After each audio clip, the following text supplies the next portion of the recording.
A young man arrived in a foreign land in search of a job.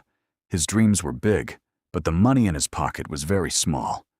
On that day, after his job interview, all he had left was just enough for the bus fare. And even that was borrowed from his roommate. The company was far from the bus stop. When he stepped out after the interview, there was not a single vehicle in sight. He had no choice but to walk. After walking for kilometers in the scorching heat, thirst and exhaustion took over him. His body gave up. He felt he couldn't take even one more step. At that very moment, out of nowhere, a car stopped right in front of him. A middle-aged man inside smiled and asked, "Friend, where do you need to go? Come, I'll drop you." Without thinking twice, he got into the car. First, the man handed him a bottle of water. That water didn't just quench his thirst, it washed away the fear in his heart. Throughout the journey, the man cracked jokes and made him laugh. Even though he was a stranger, it felt like he had known him for years. After a while, the man said, "I'm really hungry. Let's eat something." They entered a small restaurant. He ordered whatever the young man wanted to eat.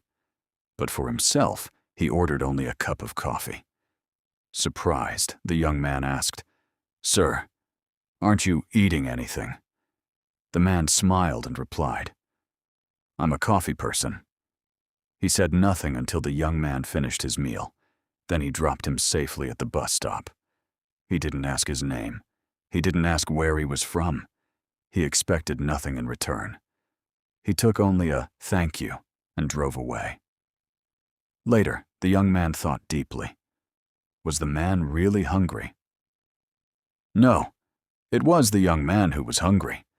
The man had used his own hunger as an excuse to feed a stranger.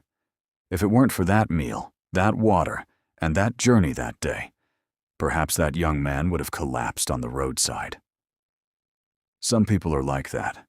They don't enter our lives as acquaintances, but as angels sent by God. Every middle-class young man who comes abroad searching for a job has a story like this to tell. When you carry the burdens of your home and the hopes of your family on your shoulders and live in a strange land, life puts many tests in front of you. But in the middle of every test, God makes a way. Sometimes it's in the form of a friend. Sometimes it's a stranger's smile. Sometimes it's a glass of water. Sometimes it's a meal bought in the name of a cup of coffee. Remember, God will not come directly, but at the right time, He will send the right people in front of you.